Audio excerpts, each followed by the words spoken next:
Apa yang kita lakukan jika kita ditinggalkan Tuhan di hari terakhir? Matius 7 ayat 21 sampai 23. Bukan setiap orang yang berseru kepadaku, Tuhan, Tuhan, akan masuk ke dalam kerajaan sorga, melainkan dia yang melakukan kehendak Bapa-Ku yang di sorga. Pada hari terakhir banyak orang akan berseru kepadaku, Tuhan, Tuhan, bukankah kami bernubuat demi nama-Mu, dan mengusir setan demi nama-Mu, dan mengadakan banyak mujizat demi nama-Mu juga? Pada waktu itulah aku akan berterus terang kepada mereka dan berkata, Aku tidak pernah mengenal kamu. Enyalah daripadaku, kamu sekalian pembuat kejahatan. Semua orang yang lahir di dunia ini pasti akan jatuh cinta paling tidak satu kali. Demikianlah seorang pria dengan seorang wanita menjadi satu di dalam pernikahan. Tetapi bagi kebanyakan orang, ada juga suatu bentuk cinta yang namanya cinta tak terbalas. Ini adalah cinta sepihak, dengan kata lain, yang tidak ada hubungannya dengan bagaimana perasaan orang yang dicintainya dan apa maksudnya sebenarnya. Hanya sedikit dari cinta kasih yang demikian yang akhirnya membuahkan hasil sebagian besar. Itu hanya berakhir menjadi cinta sepihak yang hanya menguntungkan bagi salah satu pihak. Dalam kasus yang demikian, cinta itu akan segera lenyap oleh waktu, hanya tinggal sebagai kenangan sama-sama dari rasa sakit masa lalu. Tetapi ada juga cinta pengejar yang jauh lebih buruk dibandingkan dengan cinta tak terbalas. Dalam cinta pengejar ada orang-orang yang sangat terobsesi dengan objek yang mereka cintai. Tidak peduli berapa kali pun mereka ditolak waktu demi waktu. Dalam kasus yang ekstrim, cinta yang obsesif seperti itu bisa membuat orang membunuh orang yang sangat dicintainya itu. Orang-orang yang cinta pengejar ini sering berpikir dan percaya bahwa orang lain yang dicintainya itu juga sebenarnya cinta padanya, padahal dalam kenyataannya tidaklah demikian. Mereka kemudian menderita sakit mental karenanya. Di dalam cinta, kehendak dari kedua belah pihak sangatlah penting. Sebagaimana orang bisa bertepuk tangan jika kedua belah tangan terlibat di dalam tindakan itu. Mengasihi seseorang dengan sungguh-sungguh tetapi hanya dari satu sisi saja tidak bisa menjadi cinta kasih yang benar. Ketika cinta yang tak terbalas di antara manusia saja sudah sangat tidak berarti demikian, betapa lebih tidak berarti lagi jika seseorang yang masih berdosa berusaha untuk mengasihi Allah tanpa alasan dan dengan kenekatan. Allah mengatakan bahwa Ia mengasihi semua manusia secara seimbang. Ia memberkati dan mengasihi mereka yang memahami kasih-Nya dengan benar dan menerimanya dengan iman. Ia memberikan keselamatan dari dosa tanpa syarat kepada mereka. Akan tetapi bagi mereka yang tidak memahami hal ini, Ia memberikan murka-Nya atas mereka dan menegur mereka. Alasan untuk hal ini adalah karena kasih dari orang-orang yang demikian kepada Allah adalah kasih yang cacat. Allah mengatakan di dalam Injil Matius bahwa Ia tidak mengenal orang-orang yang demikian. Ketika orang-orang itu mengatakan kepadanya, Tuhan, Tuhan, bukankah kami sudah bernubuat di dalam nama-Mu, mengusir setan-setan di dalam nama-Mu, dan melakukan banyak mujizat di dalam nama-Mu? Tuhan kemudian mengatakan kepada mereka, Aku tidak pernah mengenal kamu, enyalah daripadaku, kamu sekalian pembuat kejahatan. Matius 7 ayat 23. Mari kita melihat sejenak apa yang akan terjadi ketika orang-orang yang tidak percaya kepada Injil air dan Roh menghadap Allah dengan dosa-dosa masih ada di dalam hati mereka. Mereka akan menyapa Tuhan dengan cara seolah-olah mereka menyapa manusia yang lain. Kita bisa membayangkan percakapan seperti ini akan terjadi di antara orang itu dengan Tuhan Yesus. Apa kabar Tuhan? Ketika saya masih hidup di bumi, Saya selalu berpikir bahwa Engkau sangat indah, tetapi bahkan menjadi kehormatan yang jauh lebih besar untuk bertemu dengan Engkau seperti ini. Terima kasih, Tuhan. Engkau menyelamatkan aku seperti ini. Dan meskipun saya mungkin memiliki beberapa dosa di dalam diri saya, karena saya percaya kepadamu, saya yakin bahwa saya sudah diselamatkan. Lalu, saya akan masuk ke tempat yang indah yang Engkau persiapkan bagi saya di sini. Sampai jumpa lagi. Nanti kita bertemu kembali. Ketika orang ini berusaha untuk meninggalkan hadiratnya, Tuhan memanggilnya kembali karena ada yang akan dikatakannya kepada orang itu. Tetapi tunggu dulu. Dosa itu tidak boleh masuk ke tempat itu. Ya, memang benar bahwa saya masih memiliki dosa di dalam diri saya, tetapi saya berpikir saya masih bisa pergi ke sana karena saya sudah percaya kepada Yesus sebagai juru selamat saya. Bukan begitu caranya. Engkau masih memiliki dosa di dalam hatimu, bukan? Ya, memang. Saya masih memiliki dosa. Lalu bagaimana mungkin engkau berani pergi ke tempat yang aku persiapkan untuk mereka yang tidak memiliki dosa? Berhenti. Lemparkan orang ini ke tempat di mana api tidak akan pernah padam nyalanya agar ia menderita selama-lamanya. Dan sebelum mereka melakukan itu, akui dulu dosa-dosamu. Kemudian, orang itu mulai menyebutkan semua dosa-dosa yang sudah dilakukannya dengan suara keras dan tanpa ragu-ragu dan mengatakan, "Ya, ketika saya hidup di dunia yang lalu, saya melakukan dosa ini dan dosa-dosa itu." Tuhan kemudian mengatakan kepadanya, "Baik, sudah cukup. Engkau sudah lebih dari memenuhi syarat untuk dilemparkan ke neraka. Karena engkau memiliki dosa-dosa, pergilah ke neraka, di mana tempatnya cocok dan hangat untuk seseorang seperti engkau." Apa? Tetapi ketika di dunia saya percaya kepadamu. Saya bernubuat di dalam namamu. Saya bersaksi kepada banyak sekali orang.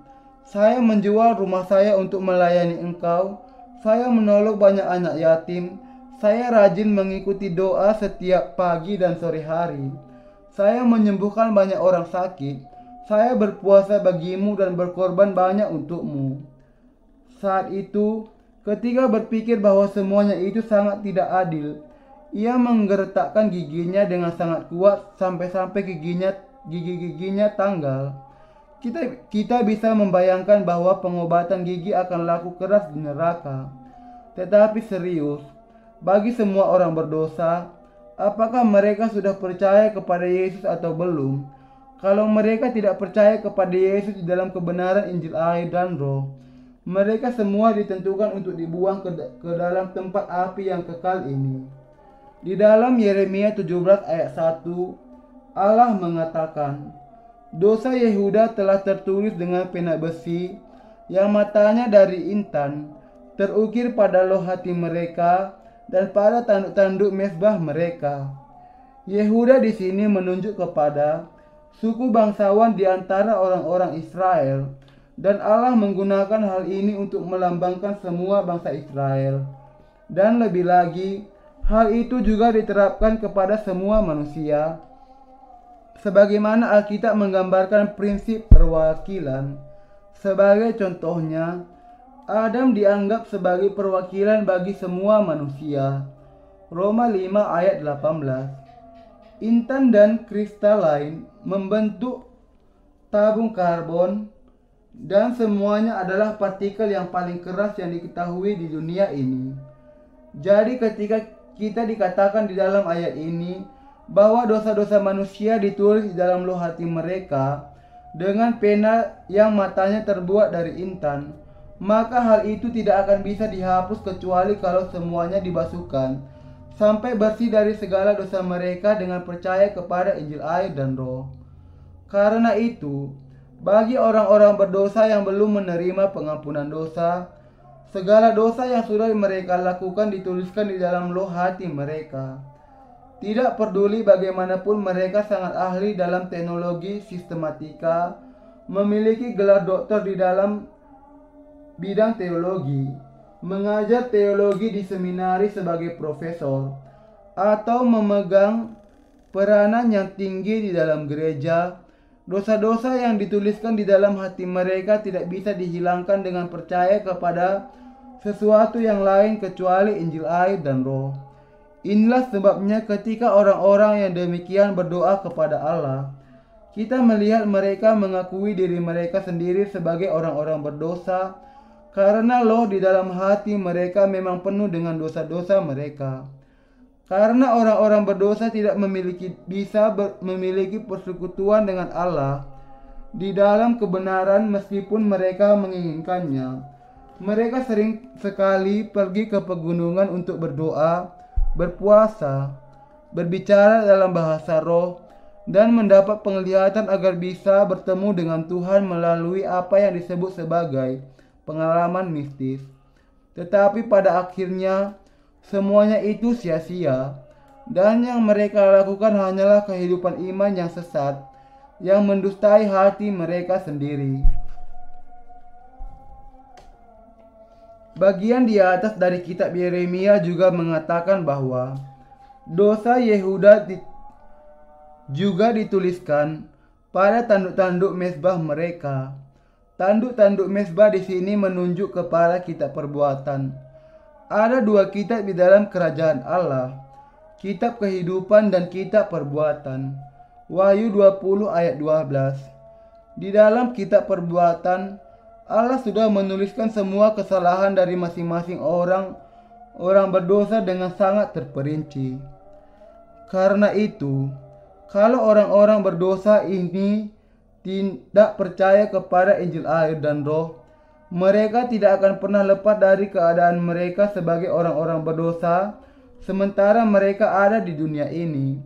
Semua orang yang berusaha untuk menghilangkan dosa-dosa yang tertulis di dalam loh hati mereka, tidak peduli siapapun mereka, harus percaya kepada Injil air dan Roh, bahwa Yesus telah menyelamatkan mereka dengan cara yang paling tepat dan layak, dengan menanggung segala dosa mereka melalui baptisan yang diterimanya dari Yohanes dan darah yang dicurahkannya di kayu salib. Kemudian, nama-nama mereka akan dituliskan di dalam kitab kehidupan, dan hanya setelah itu saja mereka bisa menjadi umat Allah. Apakah nama Anda sekarang tertulis di dalam kitab kehidupan? Semua manusia ditentukan untuk berdiri di hadapan tahta penghakiman Allah satu kali. Mari kita membayangkan bahwa seseorang yang percaya kepada Injil air dan Roh berdiri di hadapan Allah pada hari itu. Allah akan memerintahkan kepada malaikat-malaikatnya, lihat apakah namanya tertulis di dalam kitab kehidupan. Lalu malaikat itu memeriksa, dan tentu saja namanya tertulis di sana. Allah kemudian mengatakan kepadanya, "Anakku yang kukasihi, ketika engkau ada di dunia, engkau membasuhkan segala dosamu dengan percaya kepada Injil air dan Roh yang aku berikan cuma-cuma kepadamu. Kemudian engkau bekerja keras untuk aku dan mencurahkan banyak air mata untukku juga.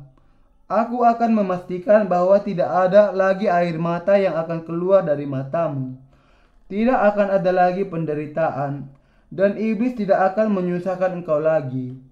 Baik sekali engkau, anakku." Tuhan kemudian memerintahkan agar para malaikatnya memahkotai orang itu. Terima kasih Tuhan, ini suatu kehormatan bagiku. Bawa sebuah mahkota dan letakkan di atas kepalanya. Saya sungguh-sungguh berterima kasih Tuhan, bahwa Engkau menyelamatkan saya dari dosa-dosa saya saja sudah cukup bagi saya untuk berhutang tanpa batasan kepadamu. Dan kemudian Engkau sekarang memahkotai saya atas pekerjaan kecil yang saya lakukan untuk Engkau. Terima kasih Tuhan. Sudah cukup sebenarnya bahwa Engkau menyelamatkan saya, bahwa saya bisa masuk ke dalam kerajaan-Mu untuk hidup di sana selama-lamanya adalah upah yang sudah lebih dari cukup untuk saya. Jadi, bisakah saya masuk ke dalam surga sekarang? Tentu. Suruh satu malaikat ke sini. Biarkan anak Allah yang sejuta ini naik ke atas punggungnya. Malaikat yang ditentukan kemudian maju dan berkata kepada orang itu, "Ini saya, tuanku. Naiklah ke atas punggungku." Saya merasa sangat nyaman. Mari kita pergi ke suatu tempat yang indah. Malaikat itu dengan berhati-hati mengepakkan sayapnya untuk terbang. Malaikat itu, "Apakah Anda mau jalan-jalan, tuanku?" "Wow, indah sekali di sini. Berapakah besarnya surga ini?" "Ya, saya sudah terbang berkeliling selama 1 miliar tahun. Tetapi saya belum pernah melihat ujungnya." "Sungguh, engkau bisa menurunkan saya sekarang. Saya pasti sudah memberatkan engkau." "Tuanku, energi kita tidak akan pernah berkurang di surga ini." "Benarkah demikian? Terima kasih. Biarkan saya merasakan langkah saya yang pertama di tanah surga. Lalu di manakah semua orang-orang benar yang datang ke sini sebelum saya?" "Mereka ada di sana. Mari kita ke sana untuk bertemu dengan mereka." Lalu orang percaya itu bertemu dengan semua orang-orang benar yang sudah pergi sebelum dia, menikmati persekutuan yang kekal dengan mereka seperti yang dikehendakinya di dalam hati. Semua hal ini nampaknya seperti khayalan saja, tetapi semuanya akan sungguh-sungguh terjadi bagi mereka yang sudah percaya kepada Injil air dan Roh. Betapa diberkatinya mereka yang sudah diselamatkan dengan percaya kepada Injil air dan Roh. Akan tetapi, banyak sekali orang-orang yang bodoh secara rohani di dalam kekristenan zaman ini yang terlalu keras kepala sehingga menolak pemberian Allah yang cuma-cuma berupa Injil air dan Roh. Orang-orang yang demikian, meskipun mereka percaya kepada Yesus, sebenarnya sudah salah percaya karena mereka tidak mengenal Injil air dan Roh. Sangat menyedihkan untuk melihat betapa mereka sangat kuat berpegang kepada iman mereka yang salah itu, sementara Injil yang benar ditunjukkan dengan sangat jelas kepada mereka. Kalau manusia mau sungguh-sungguh diselamatkan dari dosa-dosa mereka, maka mereka harus percaya dengan segenap hati mereka kepada kebenaran Injil air dan Roh, yang menjelaskan kepada kita bahwa Yesus menerima segala dosa dunia dengan dibaptiskan oleh Yohanes Pembaptis. Matius 3 ayat 13-17, dan menjadi pengganti menanggung penghukuman atas dosa-dosa kita dengan mencurahkan darahnya di kayu salib bagi kita. Kita tidak bisa berusaha untuk masuk ke dalam surga dengan percaya kepada sesuatu yang asal saja. Karena Allah adalah adil dan ketika berkaitan dengan masalah dosa dan keselamatan, Ia bukan hanya seperti orang baik tetangga sebelah rumah Anda yang selalu membiarkan siapapun melakukan apa saja. Saya mau menceritakan sebuah kisah lucu. Seseorang masuk ke surga dan di salah satu sudut ia melihat banyak sekali telinga dan mulut yang ditumpuk di sana.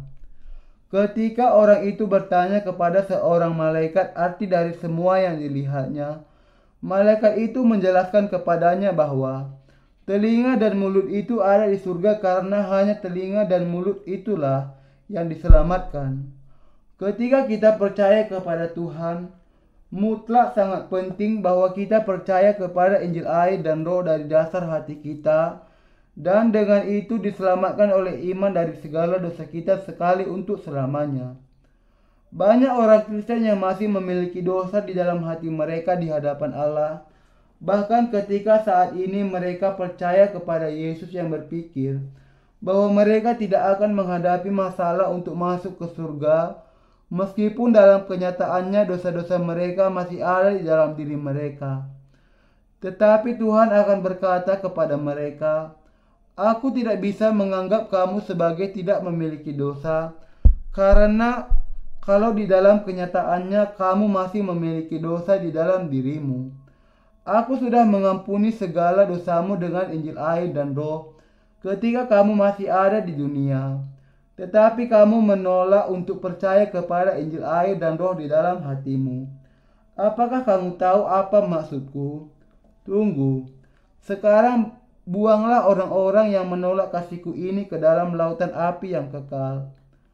Kalau ada dosa di dalam hati meskipun Anda percaya kepada Yesus, maka ketika Anda masih ada di dunia ini, dengarkanlah kepada Injil air dan roh, percayalah kepadanya, dan terimalah keselamatan atas dosa-dosa Anda yang diberikan Allah kepada Anda secara cuma-cuma, karena anugerahnya yang berlimpah.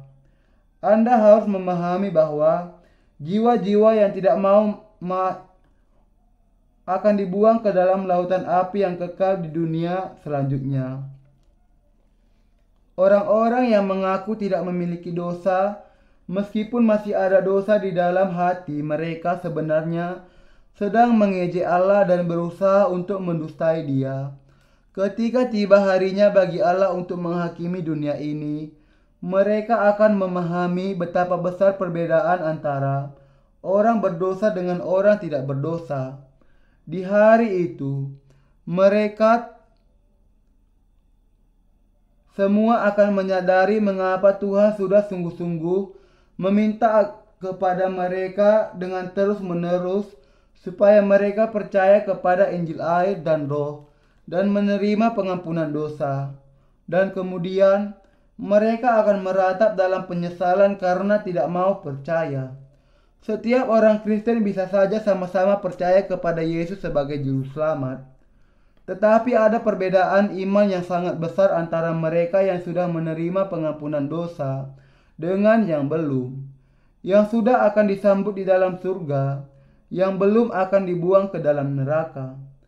Kalau Anda tidak mengakui bahwa Injil air dan roh adalah kebenaran pengampunan dosa, maka pada hari terakhir akan menjadi sangat terlambat bagi Anda. Apakah ada dosa di dalam hati Anda ketika Anda percaya kepada Yesus?